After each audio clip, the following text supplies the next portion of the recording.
We got non-stop sports. Scottie Pippen versus Michael Jordan. Their beef explained. Do you think that Michael Jordan would be... Michael Strahan, what you doing here? You wasn't part of the Dream Team. No. In 2009, Oh, what do you Michael Jordan would be as... Do you think that Michael Jordan would be as successful without you? No.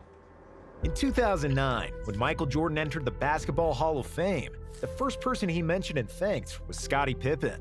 You never just How you involved? So Scottie Pippen. Next year, it was Michael who presented Scottie to the Hall of Fame. When Pippen worked on ESPN and had to do a LeBron versus Jordan comparison, Pippen said this. And there's no game that I would ever play in and pick LeBron James over Michael Jordan. But this was in 2018, when Scottie and Michael's relationship seemed like the happiest marriages. While Jordan was known to be a harsh teammate who bullied players and even punched Steve Kerr in the face, we never heard those kinds of stories about Scottie. And then came the pandemic, and the sporting world stopped. He has just tweeted within the past 2 minutes that the NBA is suspending the season. Man, that was... Bro, it was like 15 years ago now. Time is flying by, man. Cheer for. Netflix offered a 10-episode salvation for all... And it was supposed to be in June of that year, but they ended up releasing it earlier during spring because of sports fans. It was The Last Dance, a long-awaited documentary about the last season of the Bulls dynasty, with behind-the-scenes footage nobody had ever seen before. And when the documentary came out, that's when Scottie's and Michael Jordan's relationship started to change. See, The Last Dance wasn't really a basketball documentary.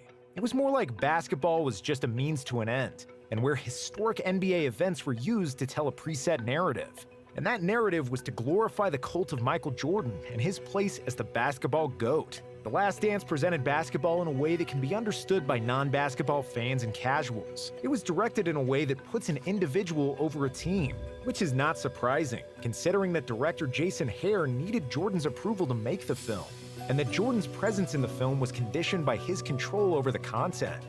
The Last Dance minimized the roles of Jordan's teammates, not properly explaining that MJ had by far the best supporting cast in the NBA.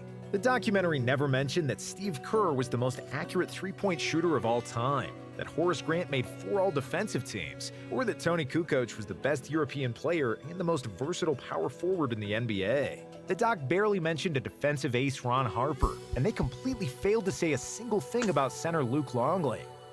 Michael Jordan said something about him, though. Michael Jordan said something about him. No, it was Tony. It was Tony Kukoc. But much less as the best rebounder in NBA history, and more of a party animal that Jordan needed to drag by the ears from Carmen Electra's hotel room. But the player who was most heard about the whole thing was Scottie Pippen, and it's not hard to see why. I had a ruptured tendon in my ankle, and I decided to have surgery. But he was in The Last Dance, though. They interviewed him. Wasn't he in The Last Dance, too? I was like, you know what? I'm not going to my summer up trying to rehab for a season. Scottie Pippen of the Bulls will be out for 2 to 3 months. What Scottie was trying to do was trying to force management to change his contract. And Jerry wasn't going to do that. MJ called out Pippen as being selfish for delaying surgery. Julie is a word to so that's my word to non-stop sports? I didn't know that. The office is not yet. Oh, you have your own office? Okay. I didn't know that. Jordan was making $33 million, while Scottie was earning just $2.7 million.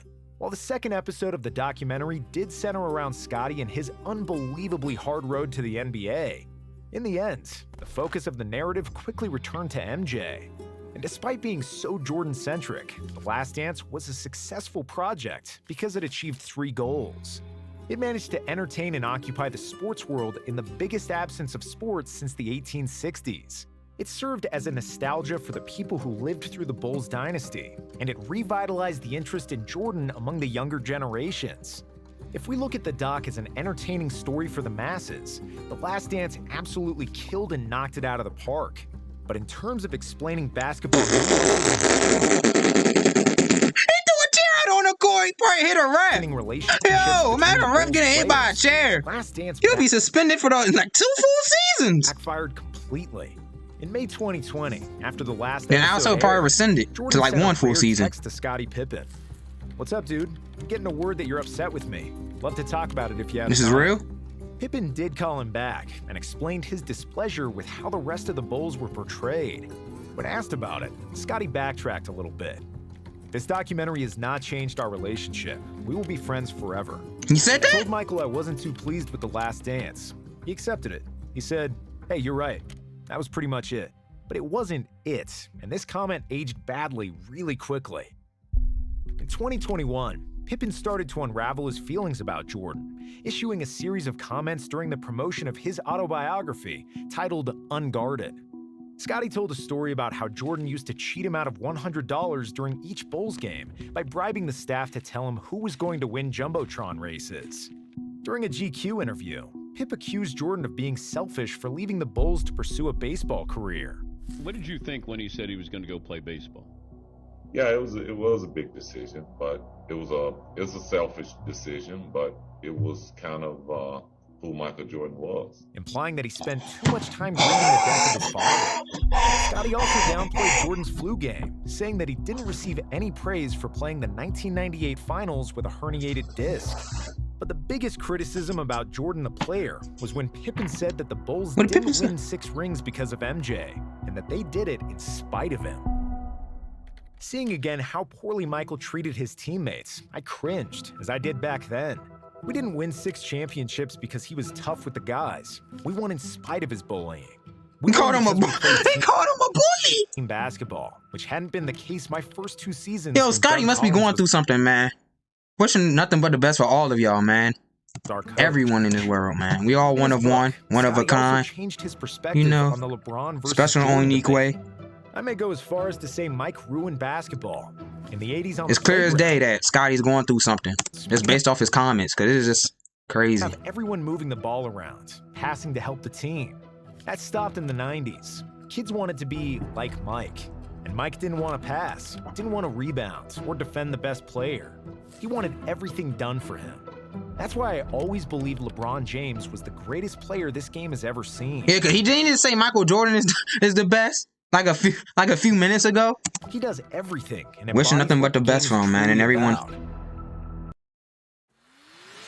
Bro, team talks about World of Warships. I know you play that game. Nonstop Sports. The rest of the book was even more critical about Jordan and The Last Dance, saying that every episode was the same. Michael on a pedestal, his teammates secondary, referred to as his supporting cast. Michael could shoot 6 BJ Armstrong from the field, commit 5 turnovers, and he was still, in the minds of the adoring press and public, the errorless Jordan. Scottie was also pissed that Jordan received $10 million for errorless Jordan. Scottie was also... What kind of mascot is this? Yo, that's not a bull, that's a cow. Bro, what? And he's short. What's his mascot name? Jordan received $10 million for his involvement in the documentary, while he and the rest of the Bulls got nothing. Pip wasn't done there, and he also unloaded on Phil Jackson during an interview with Dan Patrick. No, I understand that, Scottie. I'm just going by what you said. You said you need to read between the fine lines. It was a racial move to give Tony Kukoc a rise. So, I mean, if I heard you knew this. I heard because Tony Kukoc, the GM liked him. Liked him probably more than Jordan and Pippen, and that's why they destroyed him in the '92 Olympics, if I remember correctly. Scottie Pippen had been with the Bulls from '87. Wouldn't you give Scottie Pippen one opportunity to get a last-second shot without Michael Jordan? But if you talk to Phil... Yeah, he should have got the last. He's your best player. I know y'all won, but he's your best player. He got the ball in his hands. About this. You gonna get the blame if you miss. You gonna get the praise if you make it. That's part of being the best player. Because by saying a racial move, then you're calling Phil a racist. I don't got a problem with that. Scottie took shots at Charles Barkley. Yeah, like I say, he's going through something, man. Dedicated enough to win a title, and Isaiah Thomas, whom he eventually, every once in a while, we all need a hug, bro. We're all human at the end of the day. Hopefully, player. None of these players or Michael Jordan, Phil Jackson takes none of this personally, man. I do agree that The Last Dance I think I saw it in the comment section, yeah. We all one of one. And Pippen's words about the documentary. We can't escape the feeling that Scottie overreacted. In the doc, MJ still said there is no Jordan without Pippen. The Last Dance covered how underpaid Pippen was and his success as the leader of the Bulls without Jordan. Phil Jackson called Scottie the second best player in the league, and the doc mentioned Pippen guarding Magic in the '91 finals instead of Jordan, a key moment that turned the series around. So for Scottie to be going on this kind of media rampage, it just feels like a bit too much. We understand that it's hard to be the Robin to Jordan's Batman and live constantly in his shadow, and then relive that all over again in the documentary. But after the dust settled and all the insults had landed, it sounds like Pippen was just trying to say outlandish quotes to sell more copies of his book. And throughout all of Pippen's badmouthing, Jordan never said another word publicly. There was no statement, trash-talking, or even acknowledging that Pippen suddenly turned into his biggest hater. It was only a sign that all the bridges were burned and that their relationship was broken beyond repair. To add insult to injury, in 2022, MJ's son Marcus Jordan started dating Scottie's ex-wife, Larsa Pippen. Hold on, they're the same age? Michael Jordan's son and Scottie Pippen's ex is the same age? MJ's Why are they son dating? Marcus Jordan started dating Scottie's ex-wife, Larsa Pippen, which certainly didn't feel good for her ex-husband. Wherever Scottie looked, Jordan was sticking it to a Pippen, and it seems like his anger towards MJ. Why'd you say that, bro?